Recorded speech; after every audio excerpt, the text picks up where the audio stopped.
Hi friends, welcome to லட்சம்ஸ் recipe. இன்றைக்கி நம்ம சேனலில் குக்கர் பாஸ்தா தான் செய்ய போகிறோம். எப்படி செய்யறதுன்னு பார்க்கலாம். நம்ம இதில் சீஸ் அந்த மாதிரி ஃப்ரெஷ் க்ரீம் எதுவுமே சேர்க்காம பன்னீர்லேயே நம்மளே க்ரீம் பண்ணி செய்ய போகிறோம். குக்கர் பாஸ்தா எப்படி செய்யறதுன்னு பார்க்கலாம் வாங்க. செம்ம டேஸ்ட்டாக அல்டிமேட்டாக இருக்கும். லட்சம்ஸ் ரெசிப்பியில் இன்றைக்கி நம்ம குக்கர் பாஸ்தா தான் செய்ய போகிறோம். ரொம்ப ஈஸியாகவும் டேஸ்டியாகவும் இருக்கும், அதே சமயம் ஹெல்த்தியாக இருக்கும். காய்கறி போட்டு செய்ய போகிறோம். இப்போ நான் வீட் பாஸ்தா 2 கப் எடுத்துருக்கேன் மெஷர்மெண்ட் கப்பால். அதுக்கான அளவுகள் தான் இந்த காயெல்லாம். ஒரு 10 பீன்ஸ் போல் அரிஞ்சு வச்சுருக்கேன். ஸ்வீட் கார்ன் கொஞ்சம் வச்சுருக்கேன். வெங்காயம் ஒரு மீடியம் சைஸ் வெங்காயம் 2 கட் பண்ணி வச்சுருக்கேன். ஏன்னா 2 கப் பாஸ்தா எடுத்துக்கிறதுனால. அதுமாரி ஒரு மீடியம் சைஸ் கேரட் 1 கட் பண்ணி வச்சுருக்கேன். கொஞ்சோண்டு ஸ்ப்ரிங் ஆனியன் வச்சுருக்கேன். 2 மீடியம் சைஸ் தக்காளியை இப்போ அரைச்சி எடுத்துக்கோ. வெண்ணெய் கொஞ்சோண்டு வச்சுருக்கேன். இப்போ பார்த்தீங்கன்னா க்ரீம் பண்ணுறதுக்கு நான் பன்னீர் எடுத்துருக்கேன் 200 கிராம். 2 கப் மெஷர்மெண்ட் கப்பால் வீட் பாஸ்தா தான். அதுக்கு நான் இந்த மாதிரி நீர் எடுத்திருக்கேன். ஒரு 10 பல் பூண்டு வச்சுருக்கேன். 3 மிளகா வச்சுருக்கேன். அதில் 2 பட்டை மிளகாவும் ஒரே ஒரு காஷ்மீரி சில்லி கலருக்காக வச்சுருக்கேன். இப்போ இதை அப்படியே மிக்ஸி ஜாரில் சேர்த்து நல்லா க்ரீமியாக அரைச்சி எடுத்துக்கலாம் பேஸ்ட்டாக. இப்போ தக்காளியும் அரைச்சி எடுத்துக்கலாம். இதெல்லாம் அரைச்சி ரெடி பண்ணிக்கிட்டு அதுக்கப்புறம் குக்கர் வச்சு நம்ம செய்யலாம். இப்போ பாருங்கள், பன்னீர் காஞ்ச மிளகா எல்லாத்தையும் நல்லா பேஸ்ட்டாக இப்படி அரைச்சிட்டு வந்துட்டேன் க்ரீமியாக. தெரியுதா? இந்த மிளகாலாம் பார்த்திங்கன்னா நம்ம கிண்டி எடுக்கும் போது சில்லி ஃப்ளேக்ஸ் போட்ட மாதிரி சூப்பராக இருக்கும்.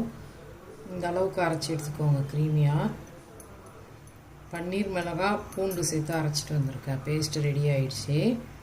இந்த அளவுக்கு அரைச்சி எடுத்துக்கோங்க. இதில் நான் ஒரு 1/4 கப் தண்ணி சேர்த்து அரைச்சிருக்கேன். திக்கு பால் இருந்தாலும் பால் கூட சேர்த்து அரைச்சிக்கலாம். பாருங்கள், அந்த தக்காளி எடுத்து வச்சுருந்ததை நல்லா பேஸ்ட்டாக அரைச்சிட்டு வந்து பாருங்கள். ஸ்டவ் ஆன் பண்ணி குக்கர் வச்சுட்டேன் குக்கர் பாஸ்தா செய்யறதுக்கு. இதில் 3 ஸ்பூன் அளவுக்கு வெண்ணெயை சேர்த்துக்கிறேன்.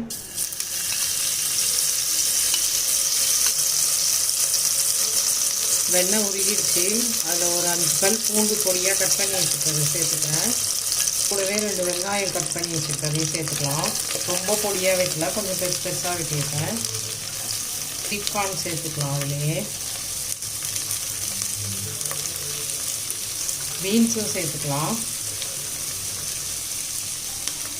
கேரட் சேர்த்துக்கலாம். கூட கொஞ்சமாக ஸ்ப்ரிங் ஆனியன் சேர்த்துக்கிறேன். நல்லா ஃப்ளேவராக இருக்கும். சேர்த்து லைட்டாக வதக்கிக்கலாம். வெங்காயம் கண்ணாடி பதம் மாறுற அளவுக்கு வதக்கிக்கலாம். நல்லா இப்போவே வாசனை வருது. அந்த பூண்டு கட் பண்ணி போட்டு வெண்ணெயில் இந்த காயெல்லாம் வதக்கல. இந்த மாதிரி நம்ம பாஸ்தா வீட்டிலே செஞ்சு கொடுத்தா பிள்ளைங்க ஹோட்டலில் பாஸ்தாவே கேட்க மாட்டாங்க. அவ்வளோ சூப்பராக இருக்கும். மிஸ் பண்ணாமல் செஞ்சு பாருங்கள். அது நம்ம சட்டுன்னு இது மாதிரி செஞ்சிடலாம். வீட்டில் சாட்டர்டே சண்டே பிள்ளைங்க வீட்டில் இருப்பாங்கள்ல, அப்போ இந்த மாதிரி குக்கரில் போட்டு செஞ்சு கொடுத்துடலாம். செம்ம ஈஸி, அதே லெவலில் டேஸ்ட்டாகவும் இருக்கும். நம்ம ரிச் ப்ரோட்டீன் அதில் சேர்க்குறோம். பன்னீர் அரைச்சி சேர்க்குறோம். வெண்ணெய் போட்டிருக்கோம். காய்கறிலாம் சேர்த்துருக்கோம்ல, ரொம்பவே ஹெல்த்தியாக இருக்கும். இந்த மாதிரி செஞ்சு கொடுத்துருக்கோம் பாருங்கள். இந்த அளவுக்கு காய் வதங்கினா போதும். வெங்காயம் கண்ணாடி பதம் மாறணும். இப்போ அந்த 2 தக்காளி அரைச்சி வச்சுருக்கிறது இதை சேர்த்துக்கலாம். சேர்த்து ஒரு 2 நிமிஷம் வதக்கி விடுங்க. அந்த தக்காளி பச்சை வாசனை போயிடும். இப்போ பாருங்கள், தக்காளி நல்லா வதங்கி நல்லா ஃப்ளேவர் வருது சூப்பராக.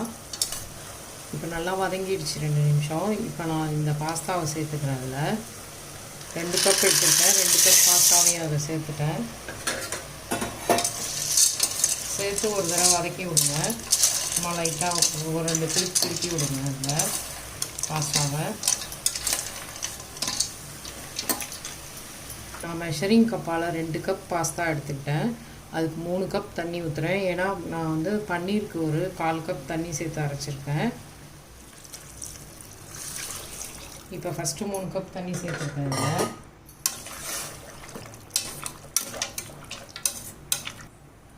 இப்போ பாஸ்தாவுக்கு தேவையான அளவு உப்பு சேர்த்துக்கலாம். 1 ஸ்பூன் சேர்த்துருக்கேன். கலக்கிட்டு டேஸ்ட் பண்ணி பார்த்துட்டு சேர்க்கலாம். இன்னொரு 1/4 டீஸ்பூன் அளவுக்கு சேர்த்துக்கிறேன். ஒரு ஸ்பூன் சேர்த்துருக்கேன், பத்தலை. ஒரு 1/4 டீஸ்பூன் அளவுக்கு சேர்த்துக்கிறேன் உப்பு. பன்னீர் க்ரீம் அரைச்சி வச்சுருக்கோம்ல, பன்னீர், பூண்டு, மிளகாலாம் சேர்த்து இப்போ அதை சேர்த்துக்கலாம்.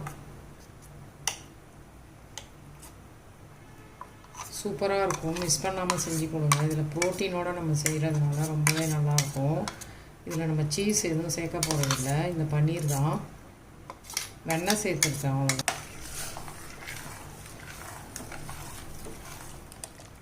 இந்த பன்னீர் அரைக்கிறதுக்கு 1/4 கப் தண்ணி சேர்த்துருக்கேன். 3 கப் தண்ணி வந்து பாஸ்தாவுக்கு சேர்த்துருக்கேன். இந்த பன்னீர் அரைக்க ஒரு 1/4 கப் சேர்த்துருக்கேன். மிக்ஸி ஜார் ஒரு 1/4 கப் தண்ணி சேர்த்து கழுவி சேர்த்துக்கிறேன். மொத்தமாக நான் 3.5 கப் தண்ணி இதுக்கு எடுத்துருக்கேன். உப்புலாம் டேஸ்ட் பார்த்துக்கோங்க. உப்பு டேஸ்ட்டு பார்த்துட்டு 1/2 ஸ்பூன் வெண்ணெய் சேர்த்துக்கிறேன்.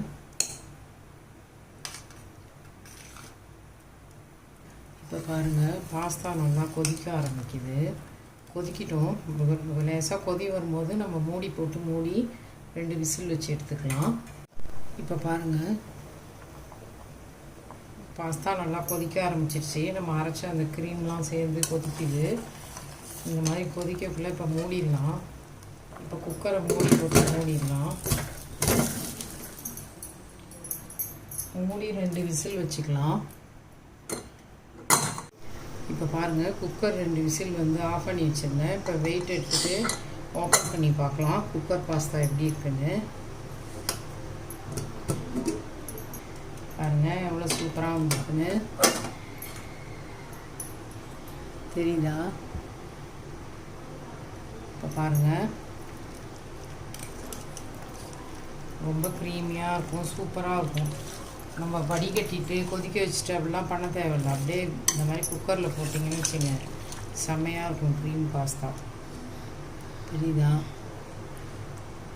நல்லா கமகமன் வாசனையாக இருக்கும். பூண்டு, வெண்ணெயெல்லாம் போட்டணும்.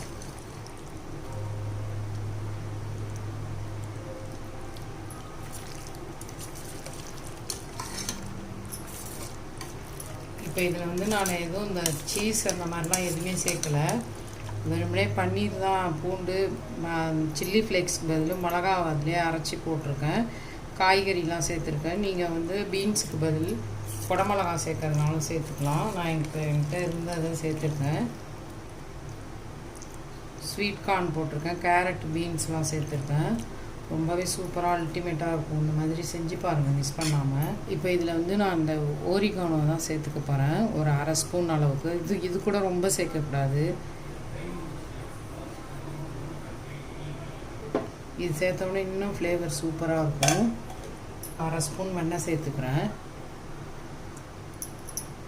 சூப்பரான சுவையில் நமக்கு குக்கர் பாஸ்தா ரெடி ஆகிடுச்சு. இந்த மாதிரி வீட்டிலே நம்ம பிள்ளைங்களுக்கு செஞ்சு கொடுக்கலாம், செம்ம டேஸ்ட்டாக இருக்கும். இப்போ கொஞ்சம் லைட்டாக ஆறினோடனே இன்னும் சூப்பராக இருக்கும், பார்க்க சாப்பிடவும் செம்மையாக இருக்கும்.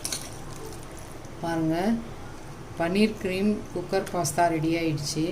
மிஸ் பண்ணாமல் செஞ்சு பாருங்கள். லட்சம்ஸ் ரெசிபியை லைக் பண்ணுங்கள், ஷேர் பண்ணுங்கள், சப்ஸ்கிரைப் பண்ணுங்கள். தேங்க்யூ.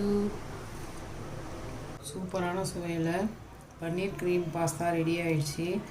ஸ்ப்ரிங் ஆனியன் போட்டுக்கிறேன், சும்மா டாப்பிங்காக டைப் பார்க்க நல்லா கலர்ஃபுல்லாக இருக்கும் போடுறேன். இதில் உள்ளே ஏற்கனவே சேர்த்துருக்கேன். ரொம்பவே சூப்பராக ஃப்ளேவராக இருக்கும். லைட்டாக இந்த ஓரிகானோ சேர்த்துக்கலாம் பிள்ளைங்களுக்கு சாப்பிட கொடுக்கக்குள்ள.